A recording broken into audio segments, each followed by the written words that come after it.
Hello everyone, আমি সোমার ফ্যামিলির আরও একটি ব্লগে আপনাদেরকে জানাই সুস্বাগতম।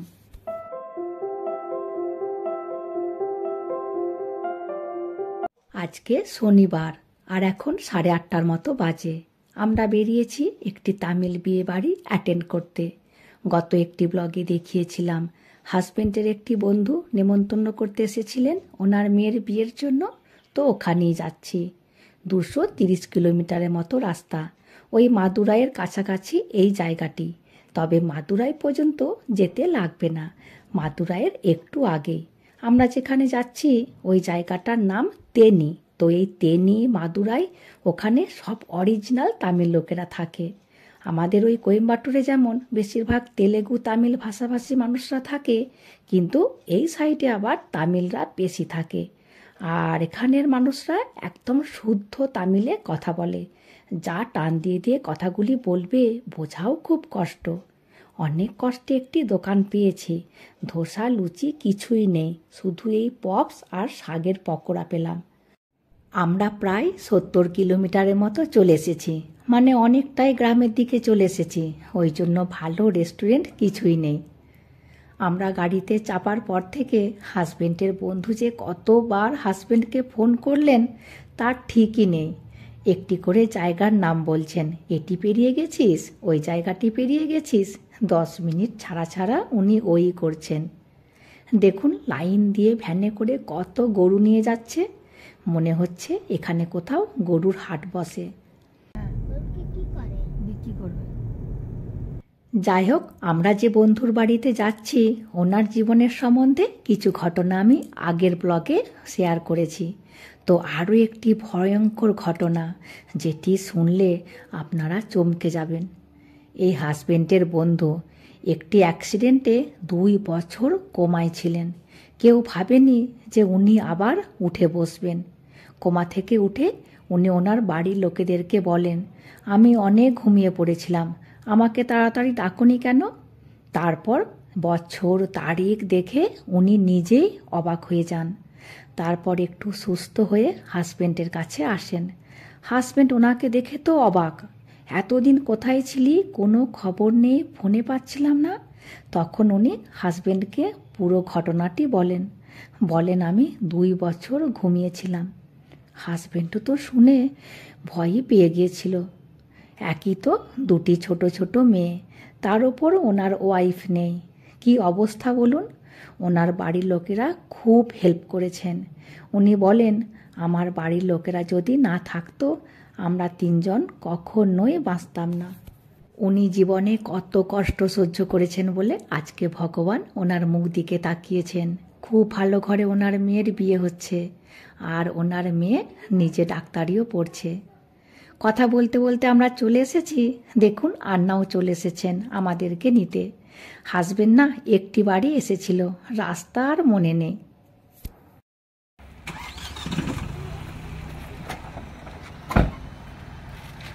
চলে এসেছি আন্নাদের বাড়িতে, আর দেখুন সব কাজকর্ম চলছে। আমি এই প্রথম কোনো তামিল লোকেশন বাড়িতে রান্না করা দেখছি, তা না হলে বেশিরভাগ সবাই দোকান থেকে অর্ডার করে নেয়। এটি গ্রাম বলে মনে হচ্ছে, সবাই মিলেমিশে ঘরেই রান্না করছে। আর দেখুন এই যে কাপড়টি ঝুলছে, এটি এখানকার দোলনা। বাড়িতে কোনো বাচ্চা থাকলে কাপড় দিয়ে দোলনা বানিয়ে নেয়। আন্নার একটি ভাই সুতোর কাজ করেন, ওই একটি মোটা তুলোর মতো আসে, তো ওগুলিকে উনি হাতে করে সুতো বানান।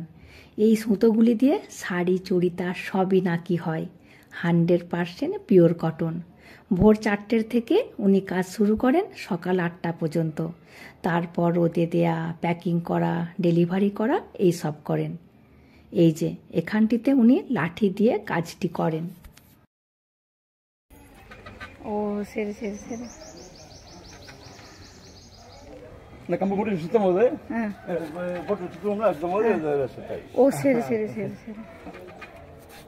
উনি বললেন এই লাঠিটি দিয়ে হাতে করে ঘুরিয়ে ঘুরিয়ে কাজ করে করে ওনার হাতটি পুরো কালো হয়ে গেছে। আর দেখুন এই মোটা মোটা মেটেরিয়ালগুলি আসে, এগুলিকেই দিয়ে উনি সুতো তৈরি করেন, বিভিন্ন রঙের হয়। আর দেখুন এখানের এই হলুদ রঙের মেটেরিয়ালটি দারুণ সুন্দর লাগছে না? রঙটি ভারী সুন্দর। যাই হোক, আর এখানে সাম্বার রান্না হচ্ছে। আমাদের বাঙালি বিয়েবাড়ি মানে মাছ মাংস কতই কিনাই হয়, কিন্তু এখানে আবার শুভ অনুষ্ঠান মানে নিরামিষ রান্না। জানেন, 1 মাস আগে বিয়েবাড়ির কার্ড ছাপানো হয়েছে, তো এই 1 মাস ধরে নিরামিষ খাচ্ছে। কার্ড ছাপানো হলে আর বাড়িতে আর ননভেজ ঢোকানো চলবে না। আজকে বিয়ে নয়, আগামীকাল বিয়ে, আর আজকে হবে নিচ্ছি মানে ওই এঙ্গেজমেন্ট। আর দেখুন ইনি আন্নার ছোট ভাই আর ইনি আন্নার মা। আজকেই নাকি কাগজে কলমে সব লেখালেখি হয়ে যাবে, আর আজকে সন্ধ্যে 7টার সময় এই অনুষ্ঠানটি ছেলেদের বাড়িতে হবে। আজকে ছেলেদের বাড়ি থেকে লোকজন এসে মেয়েটিকে নিয়ে চলে যাবে, আর আজকে রাত্রিতে এঙ্গেজমেন্টের পরে মেয়েটি ছেলেদের বাড়িতেই থেকে যাবে। আগামীকাল মণ্ডপে বিয়ে হবে। আমাদের বিয়ের আগে ছেলেদের বাড়িতে যেতে নেই, কিন্তু এখানের নিয়ম আবার পুরো আলাদা। আমরা খাওয়া দাওয়া করে তেনি যাব, ওখানে হোটেলে একটি রুম নিয়ে একটু রেস্ট করে তারপর রেডি হয়ে এঙ্গেজমেন্ট ফাংশানেতে যাব। আর আন্না কি করেছেন, ওই হবু বরকে বলে ছেলের ঘরে একটি রুমে শুধুমাত্র আমাদের জন্য থাকার ব্যবস্থা করেছেন। বলছেন কোনো অসুবিধা হবে না, ওখানেই থেকে যাও, আর রুম নেবার দরকার নেই। আমরা আবার আন্নাকে বুঝিয়ে বললাম ওনাদের বাড়িতে কত কুটুমজন আসবে এই বিয়ে বাড়ির সময়, আমাদের জন্য রুম ছেড়ে দিলে হয়, আমরা একটি হোটেল নিয়ে থেকে যাব। ওই জন্য বেরিয়ে পড়েছি হোটেলের উদ্দেশ্যে। আমরা প্রায় তেনিতে 1 ঘন্টা ধরে রুম খুঁজেছি, পেলাম না। আমরা পুনরায় আন্নাদের বাড়িতে চলে এসেছি। আর দেখুন আন্নাদের প্রতিবেশীদের বাড়িতে কত বাতাবি লেবু হয়েছে। প্রথমে আমরা চিনতেই পারিনি, খানিকটি লাউয়ের মতো দেখতে লাগছিল, কিন্তু পাতাগুলি লেবু পাতার মতো দেখে চিনতে পারলাম। ওনারা 2টি আমাদের জন্য পেরে দিলেন।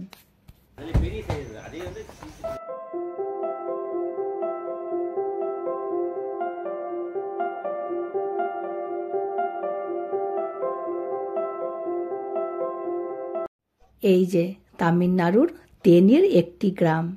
হাজবেন্ড যখন এখানে প্রথমবার এসেছিল তখন নাকি 1-2টি ঘর ছিল, তাও বড় বড় পাকার ঘর কোনো ছিলই না। এখন সব বসতি হয়ে গেছে, চেনাই যাচ্ছে না।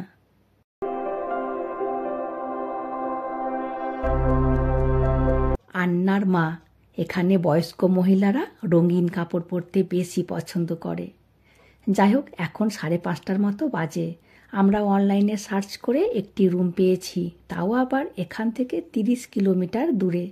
এখন এখানে বিয়েবাড়ির সিজন চলছে, ওই জন্য রুম সব বুক। অমন জানলে আগে থেকেই রুম বুক করে আসতাম। আমরা এখন তেনির বাজারে, আর হোটেলে যাবার আগে কনের জন্য শাড়ি কিনব। কোয়েম্বাটুর থেকে কিছু কেনাকাটা সেরকম করে আসিনি, ভেবেছিলাম এখান থেকেই কিনে দেব। আর আমরা কোয়েম্বাটুরে এই গণপতি সিল্ক থেকেই কেনাকাটা করি, এখানেও দোকানটি আছে।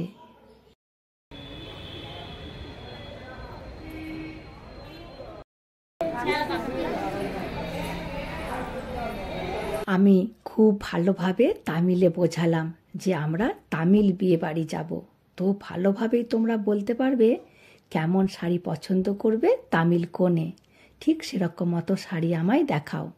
তো উনি এগুলি বার করলেন, বললেন এখন এগুলি নাকি ট্রেন্ডে চলছে। আমি বললাম ভালো কথা, তাই দেখাও।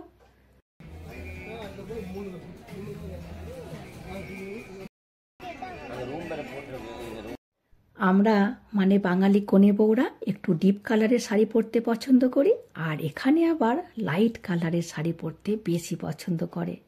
দেখুন এই শাড়িটি পছন্দ করেছি, আঁচলটাও হলুদ, ব্লাউজ পিসটাও হলুদ, আর পাড়গুলো হলুদ।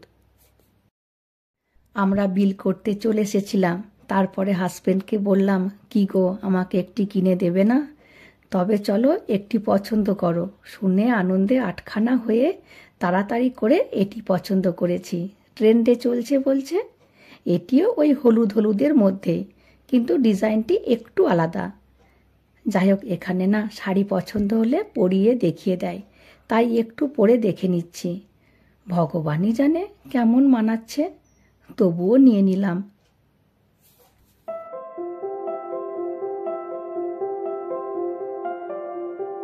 দেখুন, বিল করতে এসেছি, তো এই বিলিং কাউন্টারের পাশে এই শাড়িগুলি খুব কম দামের মধ্যে সাজিয়ে রেখেছে, দেখতে ভালো লাগছিল, তো এটি নিলাম।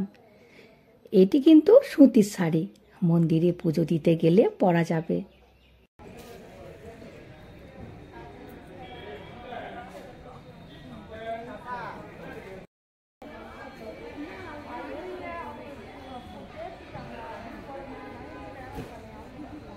কনের জন্য যে শাড়িটি কিনলাম ওটি গিফট প্যাক করে দিচ্ছে।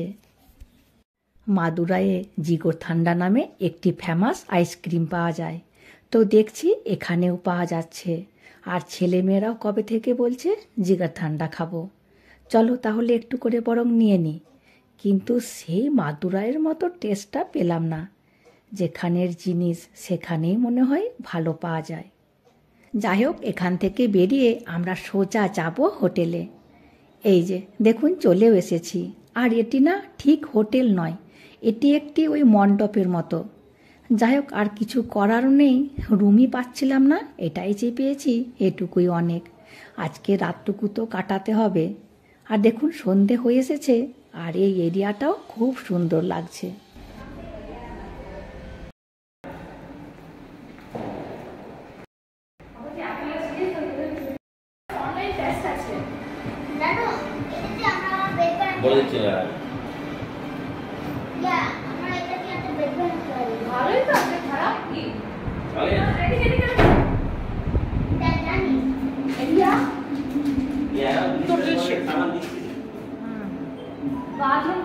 আমরা সবে মাত্র রুমে ঢুকেছি, আর স্কুল থেকে মেসেজ এসেছে আজকে দিব্যার এই 8টার সময় অনলাইনে পরীক্ষা আছে, তাও আবার অঙ্কের।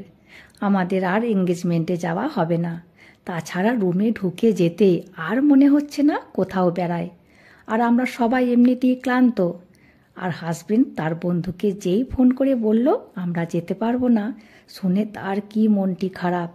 বললেন কি আর করা যাবে, আগামীকাল সকাল 9টার মধ্যে আমরা যেন ছেলেদের বাড়িতে চলে যাই।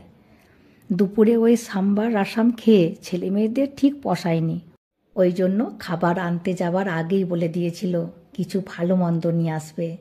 আর ওদের বাবাও ছেলে মেয়েদের পছন্দের নিয়ে এসেছে chicken biryani, chilli chicken, chicken fried rice আর চিকেন পাল্লিপালায়াম, সবই চিকেন আইটেম।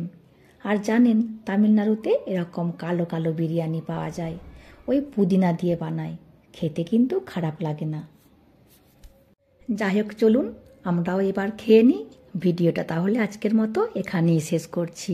চলে আসবো পরের ভিডিওতে। হাসি খুশি থাকবেন, সবাইকে হাসি খুশি রাখবেন। আর যদি ভিডিওটি ভালো লাগে please like, comment and share করে দেবেন। আর অতি